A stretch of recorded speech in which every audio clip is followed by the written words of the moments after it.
สบายดีเปิดจ้ะทาสีแล้วบ่เดี๋ยวนี้ทาสีแหละเอ้าคือบ่ห้องน้องๆขึ้นมาทาน้ำอันนี้ใช้ชาวเทืองห้องมาทาได้ให้มันแล้วไว้ดิคันอยากอันเบิ่งผลงานไว้นะทางลิงเลยเย็นตัวที่บอกให้ตัดผมมันนะก่อนแรกโอ้ช่างกระต้อไปทางไหนอยู่นี่มาบนรถตรงนี้ปัญหาแล้วเอาว่าขึ้นมาทักทายช่างชอบอันแห้งบ่มาซ้ำเอาได้โทดินมาได้ใช้นี่บ่ได้จงไว้ให้กันจักดีเรื่องความดีนะเด้อจงเลยจงแล้วบ่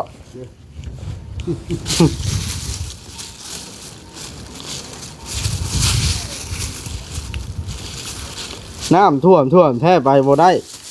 ทั่วลงแล้วลงมาแต่ใส่อย่าลืมกดติดตามเพื่อเป็นกำลังใจให้ผมด้วยนะครับทุกคนขอบคุณมากๆครับเอาพี่น้องไอ้โดยเปิดภาพขึ้นบ้านเลยป๊อดโธเข้ามาพี่น้องเลยต้องย่องขึ้นใหญ่อลังการงานสร้างขนาดแล้วสำนี้ยังงามอีหลีนี่โอ้ยบ่ได้มา2 มื้อ 3 มื้อพี่น้องเลยครับฝนตกอันเด้ยอกพี่น้องไอ้ค้าอันไปเวียกจักหน่อยก่อนอื่นขอกราบทักทายสบายดีพี่น้อง FC เบิดสุขุสุคนพี่น้องเอ้ยเข้ามามื้อนี้ก็มีแดดจักหน่อยแล้วพี่น้องเอ้ยก็คือสิราบรื่นง่ายแล้วเฮ็ดงานบาดนี่มันแบบบ่เปียกแฉะปานใดพี่น้องเอ้ยมื้อนี้มาวัดว่าสิไปแก้เครื่องไปอันให้บ่อจ้อยพี่น้องไปซอยอันผู้ทุกข์ยากอยู่ทั้งบ้านแกงกอกเมืองชนพุ่นละแต่ว่าเบาจ้อยเพิ่นโทรถามทางไปยังติดน้ำท่วมอยู่พี่น้องก็เลยบ่ได้ไปเบาจ้อยนัดเป็นวันจันทร์เด้อลาวก็เลยเข้ามาเบิ่งงานทางนี้กับเอาโอริพี่น้องมื้อนี้ทางสบุญเพิ่นก็แซดมาชวนว่าให้ไปเป็นหมู่แน่ลาวไปบ้านอีกอย่างนะเรื่องน้องเมย์เขากับบอกกล้าไปแล้วเนาะพี่น้อง เลยบอกเราบอกค้าเวียกว่าสิไปแก้น้ำท่วมนี่แหละให้รับไปแล้วเราก็อยากมีหมู่นะเนาะสู้บอกเราสู้ต้อง เอาความถูกต้องจังใดก็ได้พี่น้องไปขึ้นไปหาเบิ้งช่างก่อนเฮาบ่ได้มาหลายมื้อเป็นอะไรเพิ่นคิดฮอดเฮาอยู่บ่นี่ช่างต่อนี่อันเด้พี่น้องโอ้ยมืดคืออยู่กองก็ได้บ่ได้มาคันใดมันกาดขึ้นทางนี้เอาสาวเทืองสบายดีเอ้าหมอหัวโล้นสบายดีกี้สบายดีหัวโล้นเท่าวะไปทางไหนลูกๆขึ้นเห็นผู้เดียวนี่เบิดกูคนนะ2 คนผู้หนึ่งยังบ่ใช่หรออยู่เบิดกูคนบ่เดี๋ยวนี้ทั้งผู้หญิงก็อยู่ผู้หญิงน่ะผู้หญิงอยู่เราว่าอยู่เบิดกูคนสิเอิ้นมานั่งเรียนเจ้าเบิ่งแล้วสิเบิ่งนะเอาน้องตุ๊กแต่งตัวแท็กซี่แท้ผู้หญิงนำบ่ได้มาจังเทื่อเพิ่นก็มื้อใดเพิ่นอันแม่เพิ่นบ่อยู่แล้วเพิ่นก็มาโอ้แสดงว่าบ่ได้อยู่นำเจ้าบ่เดี๋ยวนี้แม่นไปแล้วไปอยู่น้ำอันไทยก็ไม่เท่างามไปอยู่น้ำไม่เท่างามโอ้มันแบบว่าเพราะว่าเพิ่นเลี้ยงตั้งแต่น้อยๆหั่นนะแบบมันก็ไปมาๆหั่นนะหาแม่นะเพิ่นเลี้ยงตั้งแต่7 เดือนแล้วว่าอยู่เบิดกูคนคอยจากเบิ่งแบบว่าถ่าย FC เบิ่งเวลานั่งเรียนกันมันสิเป็นแบบใดนะเบิดกูคนลูกเจ้านะให้เพิ่นให้ FC เบิ่งเลยนะว่าผู้นี้น่ะเลี้ยงเบิดนี่ เดี๋ยวนี้นะอยู่เทิงน่ะ2อยู่ล่าง1หมอ1แล้วบ่เห็นหมอได้ไปหมอน้อยโอ้หมอทัชกันทัชพลเนาะหัวร้อนได้กินยังบอกเพิ่นนะลูกฮะชื่อจังได๋ข่อยนะบอกเพิ่นนะลูก ชื่อเนี่ยอะไรบ้างล่ะนะหมูซื้อมิน แต่ เพิ่นนี่เด้ค่ะ หัวโลนแฮะ ได้ นี่ เลย ชื่อในได้คอยนะชาเจ้าหูจักบ่ ซื้อเนี่ยได้เพิ่นนี่ เจ้าเชื่อบอกว่า โอ้เก่งชื่อได้เอาได้ยังกินตอนเช้ามาในเช้าเที่ยง วิ่งตับไก่ ไปซื้อปิ้งตับไก่มากิน เลย อ๋อแต่เป็นอะไรตอนในความรู้สึกได้เห็นเพื่อนมุ้งเรียบร้อยแล้วรู้สึกว่างามบ่ งาม เอ้ยแน่นอนเลยช่างเนาะ เลย ขนาดฝนตกด้วยนี่ แม่กับเอื้อยเพิ่นออกแบบงาม งามเนาะ เลย ช่างก็เฮ็ดเป็นได้จังใดนะคันออกแบบแล้วเฮ็ดบ่เป็นก็บ่ได้ใด กับแมนยู เอาดีใจน้ำก็ขึ้นเบื้องช่างก่อนบ่ได้มาช่องมือล่ะย่านช่างขึ้นฮอดได้นี่โอ้ยขึ้นเบิ่งกันนะมุงแล้วนี่สบายดี ไปใช้มา เปิดจ้ะทาสีแล้วบ่เดี๋ยวนี้ หาชีแหละ เอ้าคือบ่ห้องน้องๆขึ้นมาทาน้ำอันนี้ใช้ชาวเทืองห้องมาทาได้ให้มันแล้วไวนี่คันอยากอันเบิ่งผลงานไวนะอ๋อ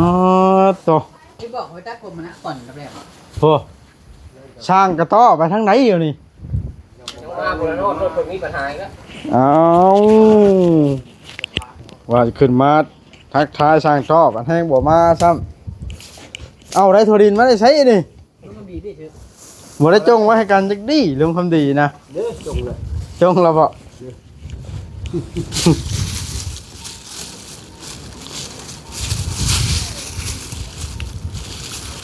น้ำท่วมแท้ไปบ่ได้ ทั่วลงแล้ว ลงมาแต่ใส่ ลงเลย บ่ได้ลงไหนบ่ลงอัน ให้มันจ้อยถามมันน้องว่าโอ้ยมาบ่ได้หมอว่า ทางมัน สิ ขาด ไปทางไรทางเมุงชน อือ โดนไปได้ ทางบ้านลุงคันบีบ บ้านลุงคำดีบ่น่ะ ทางนั้นแล้ว เอาเลยพุ่นเลยบอกร้ายเลยหน่อย กล้องเกือบล้มเนาะ ที่แม่ร้อยเนี่ยว่า เอ็มร้อยช่างต้อป่ะ ทางโต้บนมาเนาะ ว่าช่างต้อแล้วเอากินแล้วกินดิ ไม่ใช่อ่ะ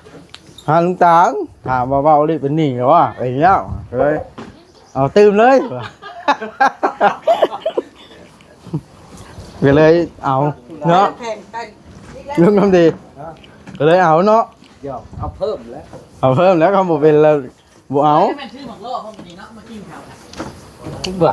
ช่างเพียงสูตรมันว่าเฮ็ดแบบนี้นะ สูบมันได้ช้าไปรถพระวิทย์รอบพระวิทย์นะช้าแบบไปเรื่อยๆแล้วก็เก็บอีกทีหนึงมันแห้งมันหมั่งแล้วมันจะงาม โอ้มันเป็นสูตรว่ะ เป็นสูตรมันได้ อืม ทำท่าเกี่ยวกับยาก ชื่อน้ำมันรถมายังนี่น้ำมันรถข่อยเบิดพอดี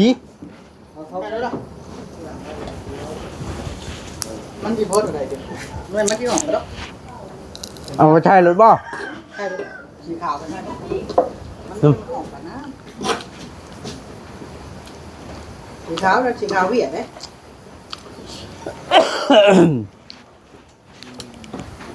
เส้นชามสีขาวเวียดนี่เส้นขาด มุงแล้วมือใดอะนี่หากับมุงแล้ววานนี่นี่บ่ ชามสีเวียด ฮั่น ตัวนี้สีไทยที่ โอ้ยช่างต่อนี่เนาะ เป็นสู้เด็กน้อยอย่าให้เด้อเด็กน้อยเด้อ ไผสินอนห้องนี่นะ นี่เด้นี่ ฮะลุงเนืองบ่จองแล้วบ่เดี๋ยวนี้ค่าตัวเองเฮ็ดบ่ ที่นอนห้องนั่นกับบักหัวโดน อ๋อนอนกับหมอโลด อุ้ยเอาไม้เดินเหยียบไม่เดินเหยียบ เด็กลูกถอดเทืองเด้มื้อไหนสิไปไทยนะวันที่หนึ่งโอ้ไกลแล้วเด้นี่เนาะมื้อนี้ก็วันที่ครับ3ครับ4แล้วแล้ว3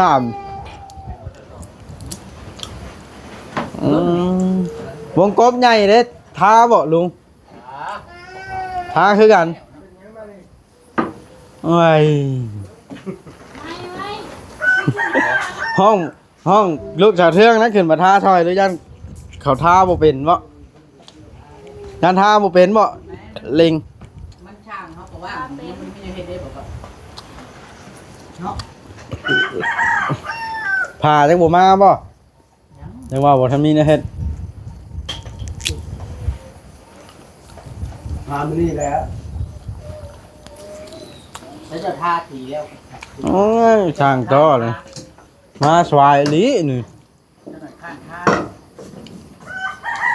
ต้องบ่ให้กิน100คนมาสวาย แม่นจะว่าสีนี่ น้ำท่วมหลาย ต้องหมูนะ ฮะ ขับรถไปลงน้ำเลย รถใหญ่นะไผสิกล้าขับลงเครื่องตีนรถยังบ่กล้ายั่งรถจักรยังอันไปเปลี่ยนลีนวานนี่มีแต่น้ำในลีนเฉพาะมันจังแล่นบ่ออก รถเต็งจังว่าน้ำหลายเนาะเปลี่ยนออกกระติงเลยเดี๋ยวอาหารเวียดก่อน เอาเร็วเลยเป็นบ่จอยโทษจอยพี่นะ มาจ้อยแล้วไปเลาะนั่นไปเลาะหาอัน โทรหาเงิน30,000อยู่นะบ่จอยตีเท่า30,000แล้วสิเรียกอีกด้วยคือช็อกโกแลต อันเด้ลุงเนืองเด้ บ่ได้ยินใส่ ลุงเนืองบ่ได้ทาน้ำหมูบ่เดี๋ยวนี้ อันนั้นตักกุตุกน้อย อ๋อแต่เอาพากันเอาเสื้อใหม่มาใส่สีแท้นี่ เรื่องได้วาง เขาต้องผสมนี่เบิ่งปริมาตรของการผสม ไปได้ลุงคำดีเห็นบ่อันผู้สาวแต่งตัวคือนักเรียนกินนี่ ฮะ กังจ้องนะลุงคนกังจ้อง เฮ็ดไปนั่นกันเนาะเฮ็ดไปได้ขู่มือนี่ระวังเด้อลุงคำดีนะเอ้าคนมีเสน่ห์ได้ เราได้ผัวหลายคนเลย แล้วปล่อยเชยไพนี่ มักจ้อยเราได้เนาะ เห็นพ่อเจ้าท่านเจ้าก็บ่จักเลียวอยู่หั่นแล้ว โดนแล้วเจ้ายังบ่โดนบ่ใครอยู่จะดัก ให้คิดว่าอัน7-8ผัวเนาะ บ่นับ หรือ10ปลายบ่ เจ้าไปทำพลาดแล้วเรื่องผัวนั้นน่ะเดี๋ยวๆโทรหาแล้วว่าแบบนี้ตอนนั้นน่ะป้าเดี๋ยวนี้เอามื้ออื่นก็ได้ได้แล้วอ่ะ เอาแลลุงคำดีมันแห้งโสดบาดนะ เจ้าบ่เอาบ่เจ้าไปเด้อบ่เอาจะได้เข้ามาเปื่อยเห็นเลย มีวิธีแก่ใช่เฮาก็ เห็นอันนั้น เห็นเอื้อจุลี่แล้วว่าท่านลุงคำดีไปอันมากนี่แม่นตัดขาดกันเลยเราเอานะกับเรานะเจ้านะเราบดซอยใดๆทั้งสิ้นบ่มักบ่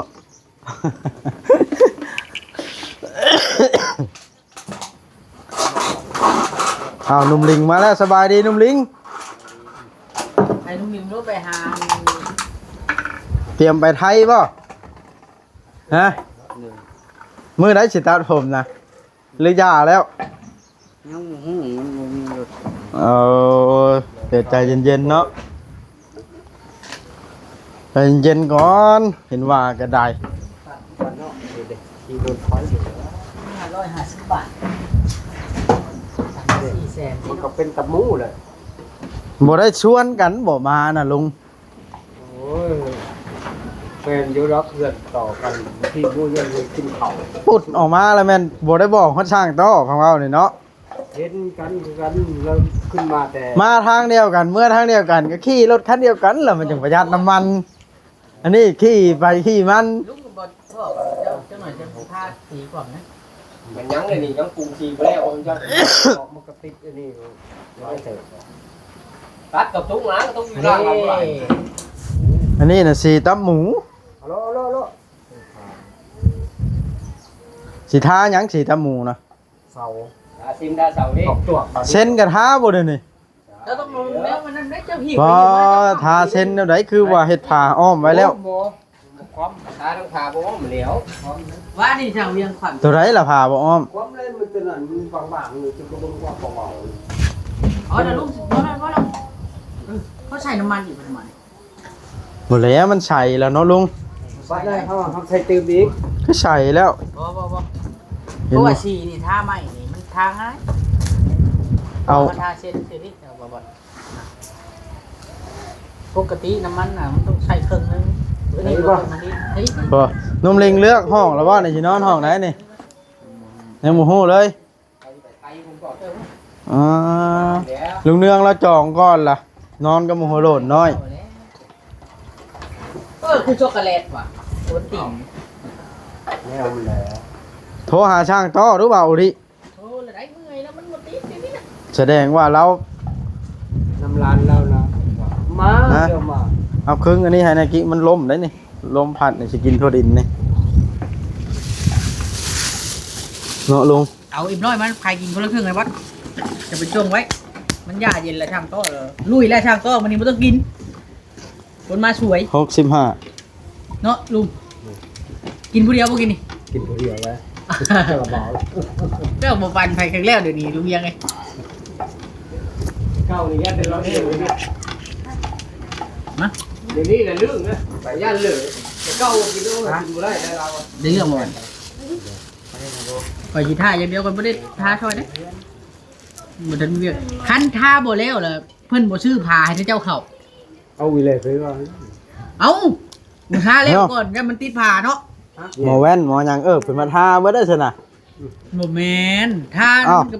เอ้าให้ทาก็เป็นได้ทาสีเนาะ บ่ เห็นว่า ทางบ่มันบ่ได้แม่นสิลายก็ดอกเพิ่นบ่ได้ให้ท่าคือเนาะเพิ่นให้ท่าแต่เช้ากับเช้นนี่ ลองมึงดูลุงทำดีสิทาเสาได้ก่อน ครับออกเลยอันนั้นไม่ออกจากเขาดิ เอาคือสิอ้อมไว้แล้วก็บ่ทาตัวนี้ทาแต่ด้านนั้น บ่ได้ ฮะ บ่ได้ท่าแต่ว่าท่าบ่นั้นอันใด อ้าวทาเพื่อนยังกันน่ะด้านนี้นะคือสิเอาอันผ่าอัดไว้อยู่ เพื่อกันหมดพร้อมเลยเด้ ว้าวไปเนาะเรื่องเนื้อ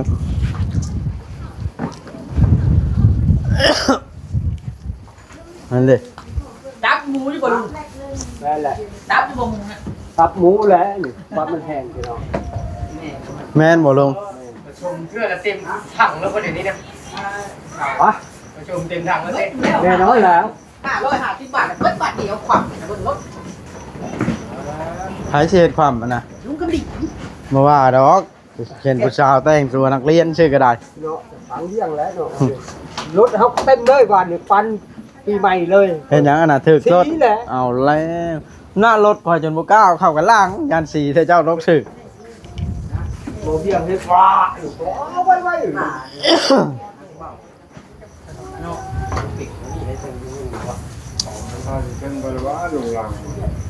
แน่นใหญ่เนาะอันนี้นี่สิเป็นนอกบ่ลุง แม่ นั่งกินข้าวกินน้ำอยู่นี่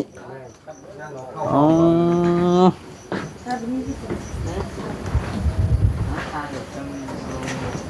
ว่าเพื่อมันเนาะ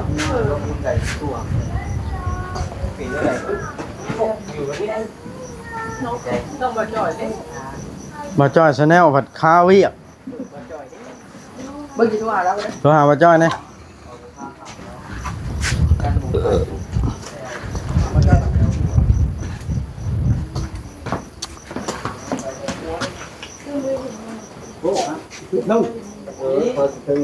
แต่ข้ามุ้งแล้วนี่ผลมาร้องแล้วช่างเวียงมั่นใจบ่บาดไหนบีบ โอ้ย บีบซิลิโคนใช่แล้ว บีบมันกับหัวคำยิงน็อต ยิงน็อตมันหายากแล้วคันยิงถึกนะ นี่มันมีอยู่บ่นี่จะเบิ่งนะ ฮะ นี่มันสิเปื่อยใช่ อันบ่เป็นปัญหาดอกตัวนี้พี่ตัวนี้สำคัญนะตัวน้อยๆอันนี้ มันเปื่อยใช่ดิ เพราะว่าตัวนี้ตัวน้อยๆนี่น่ะมันสิดูดอันหูนั่นน่ะหูน็อตน่ะมันสิดูดลิฟต์เข้าในอัน มันที่ปรุงขึ้นมา มันสิดูดลิฟต์เข้าในหูอันแบนตัวน้อยนี่ปกติน่ะคอย จักหักล่ะ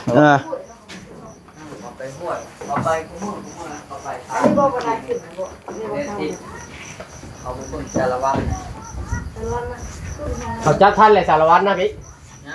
สารวัตรเป็นหยัง สารวัตรสารวัตรมันมาแต่บ้านของเรา อันแค่ติ มาอยู่แถวนี้เลย อันแท้ห้วยนี่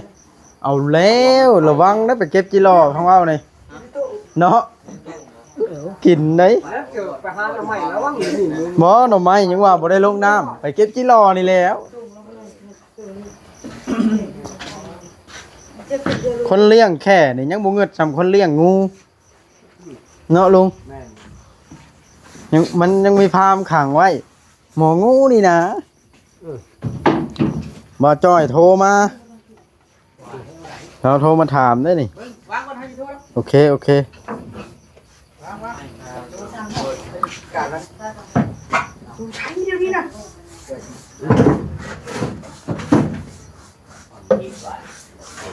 โอเคเด้อพี่น้องคลิปนี้ก็ได้ ซ้ำหมดชีมัน สิจบ ถูหน้า คลิปก่อนยืดยาวสมควรแล้ว อยู่ใช้เดี๋ยวนี้นะอยู่ใช้เดี๋ยวนี้ใช้30,000น่ะอยู่เพื่อนกับเพื่อนนี่เนี่ยเฮียบอสก็อยู่นี่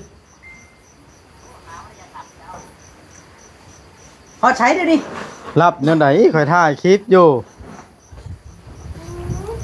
เอามาได้30,000นะบอกคนนะ เอามาเด้อ30น่ะ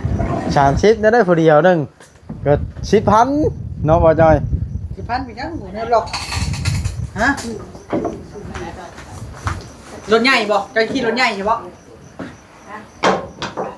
โอเคพี่น้องคลิปนี้กัน